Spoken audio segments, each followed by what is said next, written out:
bavukanyi turabandanya muri ino ndwi ikiganiro kigira kabiri kijanye no kuvugana ku bijanye na Musa. Inyuma y'intangamarara twavutse mu ndwi iheze, muri ino ndwi tuvuga bijanye n'amamuko ya Musa, umuryango wiwe. Muhava mwibaza ngo ndiko ndababwira ibintu musanzwe muzi canke vyoroshe, ariko uno munsi tuvuga ibintu bigoye no gusigura, kubera ko dusomeye hamwe Bibiliya biragoye kuvuga amamuko ya Musa. Turabivuga bukebuke, nico gituma uno munsi ngira ngo mvuga bukebuke kugira ngo ijambo rimwe ryumvikane ico rigomba gusigura, ntihagire abavyumva nabi. Dusomye muri Bibiliya mu gitabo c'Ihunguka ikigabane ca kabiri akarongo ka mbere, handitswe ngo umuntu wo mu muryango wa Levi aja gusaba umukobwa wa Levi.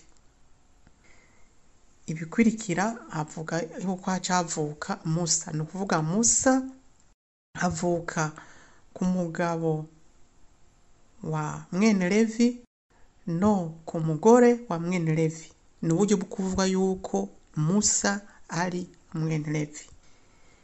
Nta ngorane birimo, kuko aba bashatse kutubwira yuko Levi kari umuhungu wa Yakobo, Yakobo nawe akaba ari we mwene Isirayeli, akaba ari we nyene Isirayeli. Abashatse kutubwira yuko Musa ni umuhebereyi, nk'uko Levi nawe ari umuhebereyi, ari mwene Isirayeli. Ariko dusomye muri Bibiliya nyene mu gitabo c'Abacamanza ikigabane ca mbere akarongo ka 16 handitswe ngo abahungu ba mwene Keni ari we sebukwe wa Musa, abahungu ba mwene Keni ari we sebukwe wa Musa, ni ukuvuga sebukwe wa Musa yitwa Keni. Bava mu gisagara c'ibigazi, bari kumwe na bene Yuda, baduga mu bugaragwa bwa Yuda, n'ibindi. Ni ukuvuga muri kino gisomwa Abacamanza 1:16, sebukwe wa Musa ni umukenite, ni mwene Keni. Turabandanya muri ico gitabo nyene c'Abacamanza ikigabane ca kane akarongo ka 11, batubwira ngo Heberi umukeniti yari yatandukanye n'abandi bene Keni mwene Hobabu, ari we sebukwe wa Musa. Hano batubwira yuko sebukwe wa Musa yitwa Hobabu. Mu karongo ka mbere naho bari batubwiye yuko sebukwe wa Musa ari umukeniti, ariko batatubwiye izina ryiwe. Ariko turavye mu gitabo c'Ihunguka, murazi yuko batubwira yuko sebukwe wa Musa yitwa Yetro, kuko muribuka Musa amaze guhunga mu Misiri, hamwe yari yishe umunyamisiri umwe n'uwundi muhebereye, hanyuma akavuga ngo babona ko ari je nabishe, agahungira Madiyani kwa Yetro. Yetro yamuhaye umwe mu bakobwa biwe yitwa Sefora, amubera umugore wiwe. Ni ukuvuga sebukwe wa Musa mu bijanye naho hantu yabaye Madiyani yitwa Yetro. Kandi muribuka ko Yetro mu nyuma azohava aza no kumuramutsa bari mu garagwa, akamuha n'impanuro y'ukuntu atari we yokora ibijanye no kutunganiza igihugu wenyene, yorondera abandi bamufasha.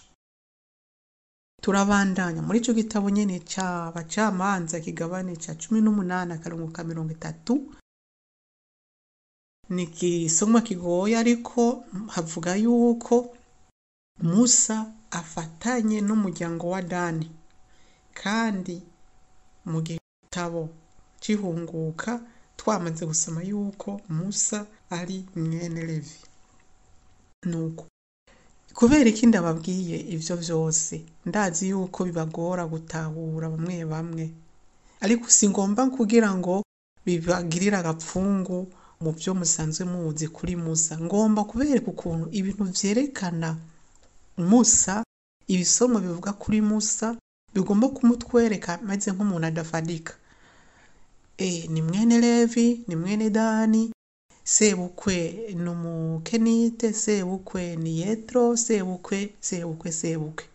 Ni ukuvuga Musa ntawoshobora kumushirako iminwe ngo amwigarurire kiretse Imana yonyene yamutanze. Ico cari ca mbere. Ica kabiri, Bibiliya itwereka ko ari umuhebereyi, kuko nyene mwene Levi byerekana ko ari umuhebereyi. Ariko mu bisanzwe turavye neza izina ryiwe Musa, Moshe, si izina ry'igihebereyi, ni izina ry'ikinyamisiri. Uko mu bisanzwe muravye amazina y'abantu bo mu Misiri b'igihe ca Musa, kandi murazi ko nawe yavukiye mu Misiri, usanga bitwa nka Ramzesi, nka Totumesi n'ibindi. Ku buryo muri iryo zina nka Ramzesi dufatiye kuri iryo gusa, Ramzesi no kuvuga Moses ni mwene Ra nawe akaba ari umuntu canke Imana. Ariko wumvirije neza muri ayo mazina yose urumva ko harimwo izina Musa, Moshe, Moses, Mosha, ibintu bija muri ibyo. Ku buryo rero akabijya kuri Musa nuko aho bane usanga bitwa ngo Tutumesi ni mwene, uno ni mwene, uriya ni mwene, kuri Musa rimeze uko nyine gusa bavuga ngo ni mwene nde, kandi batamuvuze uwo ari we, kugira ngo twumve yuko Imana mu kumuduha iriko iratwereka yuko ava ku Mana. Byongeye abazi ururimi rw'igihebereyi baravuga yuko mu gitabo c'ihunguka bavuga ngo Musa risigura yuko ngo bamukuye mu mazi, ariko insiguro niyo mu gihebereyi, ariko ni insiguro ifatiye ku izina ry'ikinyamisiri. Ivyo navyo bisigura iki? Bisigura ko naho Musa ryoba ari izina ry'ikinyamisiri, ntibisigura 100% ko Musa ari umunyamisiri. Nico nshaka kuvuga mu nyumve neza, kubera ko hari abandi bantu abahebereyi baba mu Misiri b'ico gihe bitwa amazina y'abanyamisiri. Si kuvuga siwe wa mbere yoba yitwa izina ry'ikinyamisiri. Wanashima mbere abantu bose begeranye na Musa bafise amazina y'ikinyamisiri nka Aroni, Miriyamu n'abandi yose amazina yabo asa amazina y'abahebereyi. Mwebwe kandi n'umugore wa Musa Tsefora mu gitabo cyo guhunguka iryo zina ni igihebereyi, ariko mu gitabo cyo guharura 12:1 batubwira ko hari uwundi mugore wa Musa. Ntibatubwira izina ryiyo gusa, batubwira yuko yari umukushite. Kushi nayo muri ico gihe baba bashaka kuvuga Ethiopia. Ni ukuvuga rero ni ukwitonda kugira ngo tubifatanize hamwe. Ikindi bisigura nuko cane ni ukwerekana ko Musa adafise aho yegamiye, ko baba abanyisirayeli bashobora kumubona ko Imana yabarokoye imuciye ko, abanyamisiri nabo bakamwibonamwo umwene wabo kubera ko basangiye amateka no mu gusangira izina. Akaba yavukiye iwabo, akaba yarezwe, kuvuga ngo yatunzwe, yagizwe umwana bijya byo gutunga abana b'abandi n'umukobwa wa Faraoni. Gutyo amateka yiwe akaba ari hagati ya Isirayeli azohaba jabutse igihugu, n'ico gihugu kizokoreko kirabacura bufuni na buhoro, ariko mu nyuma Imana izovuga ngo naje gukiza ibihugu byose. Kandi ivyo turabibona no kuri Abrahamu niwe yitirwa ko ari sekuruza wa Isirayeli, ariko Bibiliya imutwereka ava Mesopotamiya agenda arashinga amahema muri Siriya, muri Isirayeli, akamanuka mu Misiri, akongera akagaruka kugira ngo aho hantu hose ashitse ibihugu bihaba bimwiyumvemwo abe sekuru wabyo.